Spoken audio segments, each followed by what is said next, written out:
प्रिय मित्रों, जीवन में कभी न कभी ऐसे समय आते हैं जब सब कुछ मुश्किल लगता है, लेकिन यही वह क्षण होते हैं जब हमें अपनी आंतरिक शक्ति को पहचानने की आवश्यकता होती है। भगवान श्री कृष्ण के प्रेरणादायक विचार हमें इन कठिन समय से न केवल उबरने की दिशा दिखाते हैं, बल्कि हमें साहस, धैर्य और आत्मविश्वास का साथ भी देते हैं। कठिन समय में श्री कृष्ण के उपदेश जीवन के संघर्षों से पार पाने के लिए हमें सही मार्ग पर चलने की प्रेरणा देते हैं। ये हमें यह सिखाते हैं कि हर कठिनाई में एक नई शुरुआत छिपी होती है, बस हमें उसे पहचानने की जरूरत है। भगवान श्री कृष्ण कहते हैं, जिसे तुम अपना समझकर मग्न हो रहे हो, बस यही प्रसन्नता तुम्हारे दुखों का कारण है। शांत रहने से सभी दुखों का अंत हो जाता है और शांत मन मनुष्य की बुद्धि को शीघ्र ही स्थिर करने में और परमात्मा से मिलन करने में सहायता करती है। इंसान की इच्छा पूरी नहीं होती है तो उसका क्रोध बढ़ता है और उसकी इच्छा पूरी हो जाती है तो लोभ बढ़ता है। इसलिए जीवन की हर स्थिति में अपने धैर्य को बनाए रखें। जब तुम मुश्किलों से घिरे होते हो, भगवान तुम्हारे साथ होते हैं। यही तुम्हारी ताकत है, यही तुम्हारा सहारा है। जितना गहरा अंधेरा होता है, उतनी ही चमकदार रोशनी सामने होती है। मुश्किलों का सामना करना जीवन की सच्ची परीक्षा है। संकट की घड़ी में अपने भीतर की शक्ति को पहचानो, क्योंकि जो भीतर से मजबूत होते हैं वही बाहरी तूफानों से कभी नहीं टूटते।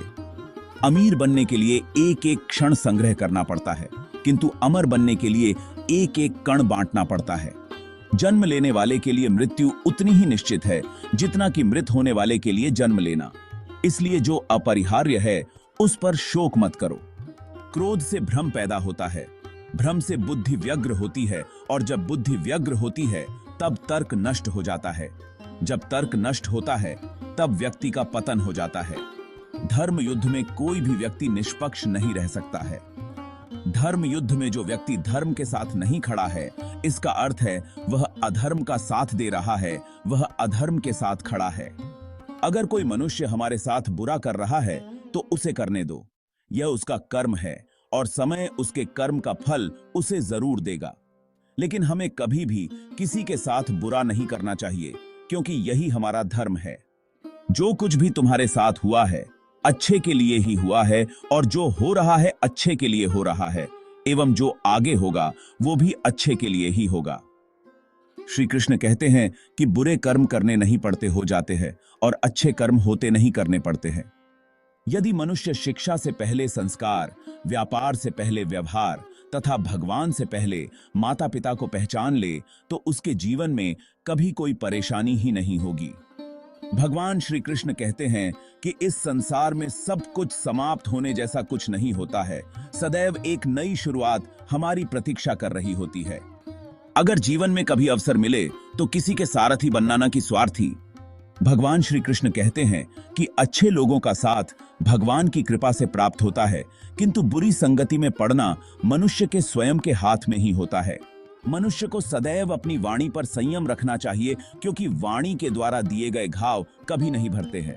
भगवान श्री कृष्ण कहते हैं कि जो व्यक्ति अपनी संपूर्ण इच्छाओं का त्याग कर देता है, मैं और मेरा की भावना तथा लालसा से मुक्त हो जाता है, उस व्यक्ति को शांति प्राप्त होती है।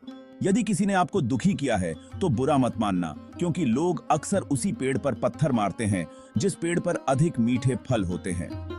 श्री कृष्ण कहते हैं कि व्यक्ति को उसके कर्म उसी प्रकार ढूंढ लेते हैं जिस प्रकार एक बछड़ा गायों के झुंड से अपनी मां को ढूंढ लेता है। क्रोध मनुष्य का सबसे बड़ा दुश्मन है। यह मनुष्य के सोचने व समझने की शक्ति को नष्ट कर देता है। परिणाम स्वरूप उस व्यक्ति के पतन में ज्यादा समय नहीं लगता है। भगवान कहते हैं कि परिवर्तन ही इस संपूर्ण संसार में स्थायी है, इसीलिए मनुष्य को कभी भी परिवर्तन से घबराना नहीं चाहिए। मनुष्य का जीवन केवल उसके कर्मों पर चलता है। जैसा कर्म होता है वैसा उसका जीवन होता है। लोग अक्सर सच कहने से बचते हैं या डरते हैं, पर सत्य कभी छुप नहीं सकता और न ही कभी मिट सकता है। कितना भी छुपा लो, पर सच तो उजागर हो ही जाएगा। भगवान श्री कृष्ण कहते हैं, मैं सभी प्राणियों के हृदय में स्थित आत्मा हूं। मैं ही सभी प्राणियों का आदि, मध्य और अंत भी हूं। मैंने ही इस सृष्टि की रचना की है, मैं ही इसका पालन पोषण करता हूं और मैं ही इस सृष्टि का विनाश और अंत करता हूं। भगवान श्री कृष्ण कहते हैं कि मनुष्य को स्वयं को ईश्वर में लीन कर देना चाहिए, क्योंकि ईश्वर के सिवाय मनुष्य का कोई नहीं होता है। इसके साथ ही यह मानकर कर्म करना चाहिए कि वह भी किसी का नहीं है। भगवान श्री कृष्ण कहते हैं, हमें केवल अपने कर्म पर ध्यान देना चाहिए, उसके फल की चिंता नहीं करनी चाहिए। यह उपदेश विशेष रूप से आज के युग में बहुत महत्वपूर्ण है, जब हम हर काम में परिणाम की जल्दबाजी में रहते हैं। जब हम निस्वार्थ भाव से काम करते हैं और फल की अपेक्षा नहीं रखते, तो हम आत्मिक शांति प्राप्त कर सकते हैं। अगर हम यह समझ लें कि जीवन की सार्थकता कर्म करने में है, परिणाम की चिंता करने में नहीं, तो यह सिद्धांत हमारी मानसिक और भावनात्मक स्थिरता को बढ़ा सकता है। इससे हमारी कार्यक्षमता बढ़ती है और हम निराशा से मुक्त होते हैं। आत्मा न कभी जन्म लेती है, न ही कभी मरती है। यह शरीर बदलता है, पर आत्मा हमेशा एक ही रहती है। यह उपदेश हमें यह सिखाता है, जीवन और मृत्यु के चक्र से डरने की आवश्यकता नहीं है, क्योंकि हमारी आत्मा अनंत और शाश्वत है। मृत्यु को अंत मानने के बजाय इसे आत्मा की यात्रा के एक पड़ाव के रूप में देखना हमें भय से मुक्त करता है। यह उपदेश जीवन के भौतिक और मानसिक बोझ को हल्का करता है। परेशानी आने से इंसान अकेला तो हो जाता है, पर उस समय इंसान को यह जरूर पता चल जाता है कौन उसके साथ है और कौन नहीं। भगवान श्री कृष्ण कहते हैं, जीवन में कभी भी किसी से अपनी तुलना मत कीजिए। आप जैसे हैं सर्वश्रेष्ठ हैं। जैसे सूर्य के उदय से अंधकार मिट जाता है, ठीक उसी प्रकार सही ज्ञान की प्राप्ति से अज्ञान का नाश हो जाता है और सभी वस्तुएं अपने वास्तविक स्वरूप में दिखने लगती हैं। जो ज्ञानी होता है उसे समझाया जा सकता है, जो अज्ञानी होता है उसे भी समझाया जा सकता है, लेकिन जो अभिमानी होता है उसे कोई नहीं समझा सकता, उसे सिर्फ वक्त समझता है। उस दिन हमारी सारी परेशानियां खत्म हो जाएगी, जिस दिन हमें यकीन हो जाएगा कि हमारा सारा काम ईश्वर की मर्जी से होता है। बुराई बड़ी हो या छोटी हमेशा विनाश का कारण बनती है, क्योंकि नाव में छेद छोटा हो या बड़ा, नाव को डूबई ही देती है। समय से पहले और भाग्य से अधिक किसी को कुछ भी नहीं मिलता। समय और भाग्य दोनों परिवर्तनशील हैं, इन पर कभी अहंकार नहीं करना चाहिए। जिसने मन को जीत लिया है उसके लिए मन सबसे अच्छा मित्र है, लेकिन जो ऐसा नहीं कर पाया उसके लिए मन सबसे बड़ा दुश्मन बन जाता है। इंसान जिंदगी में गलतियां करके उतना दुखी नहीं रहता जितना कि वह बार बार उन गलतियों के बारे में सोचकर होता है। जहां आपकी कोई कीमत नहीं है, वहां पर रुकना अनुचित है, चाहे वह किसी का घर हो या किसी का दिल। जो अपने सुख के लिए दूसरे की हानि करता है, वह मनुष्य कहलने लायक नहीं है। मनुष्य वही होता है जो अपने स्वार्थ का त्याग करके दूसरे का हित करे, कम से कम दूसरे का नुकसान तो ना करे। भगवान कृष्ण ने अर्जुन से कहा था कि इस पृथ्वी लोक पर कोई साथ नहीं देता। यहां तुम्हें खुद ही लड़ना है और खुद ही समझना भी है। व्यक्ति जो चाहे वह बन सकता है, यदि वह विश्वास के साथ उस विषय में चिंतन करे। मनुष्य हर एक चीज वस्तु पर अपना आधिपत्य पा सकता है।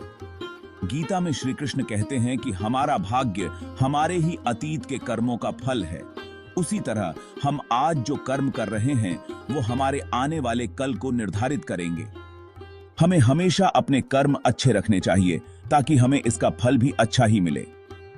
गीता में श्री कृष्ण कहते हैं, उनके कर्जदार और वफादार हमेशा रहिए जिन्होंने आपके बुरे समय में आपका साथ दिया।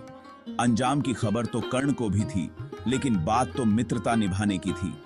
भगवत गीता में भगवान श्री कृष्ण मृत्यु को एक अनिवार्य सत्य के रूप में प्रस्तुत करते हैं। वे अर्जुन को समझाते हैं कि जन्म और मृत्यु जीवन चक्र का एक अभिन्न हिस्सा है। मृत्यु एक निश्चित सत्य है।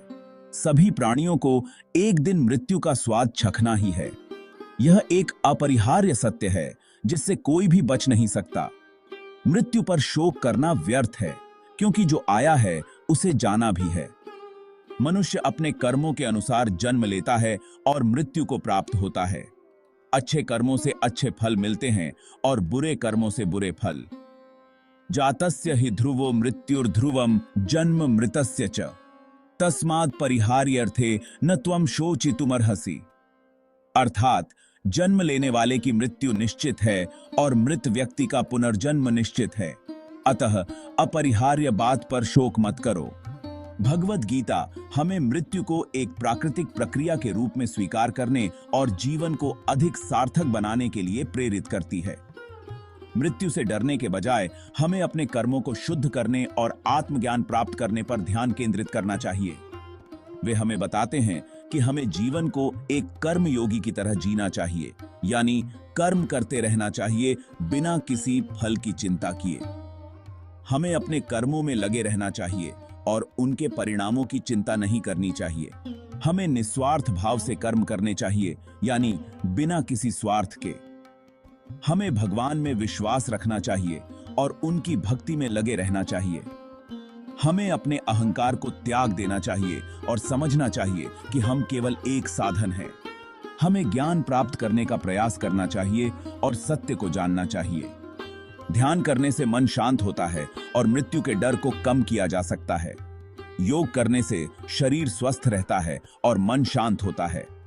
सत्संग करने से हमें ज्ञान प्राप्त होता है और हम सही मार्ग पर चल सकते हैं। दूसरों की सेवा करने से मन प्रसन्न होता है और हम मृत्यु के डर को भूल जाते हैं। भगवत गीता हमें बताती है कि मृत्यु एक प्राकृतिक प्रक्रिया है और इससे डरना व्यर्थ है। हमें जीवन को एक उपहार के रूप में स्वीकार करना चाहिए और इसे पूर्णता से जीना चाहिए। भगवत गीता में भगवान श्री कृष्ण ने मोक्ष प्राप्ति के लिए कई महत्वपूर्ण मार्ग बताए हैं। मोक्ष का अर्थ है आत्मा का परमात्मा से मिलन, यानी मोह, माया और संसार के बंधनों से मुक्ति पाना। मोक्ष प्राप्ति के लिए निरंतर साधना आवश्यक है। इसमें ध्यान, योग, भजन, कीर्तन आदि शामिल हैं। सद्गुणों का पालन, सत्य, अहिंसा, दया, क्षमा आदि सद्गुणों का पालन करना मोक्ष प्राप्ति में सहायक होता है। एक सच्चे गुरु का मार्गदर्शन मोक्ष प्राप्ति के लिए बहुत महत्वपूर्ण है। भगवत गीता के अनुसार मोक्ष प्राप्ति के लिए कई मार्ग हैं। व्यक्ति अपनी रुचि और योग्यता के अनुसार किसी भी मार्ग का अनुसरण कर सकता है, लेकिन मोक्ष प्राप्ति के लिए निरंतर साधना, सद्गुणों का पालन और गुरु का मार्गदर्शन आवश्यक है। मोक्ष प्राप्ति एक लंबी और कठिन यात्रा है।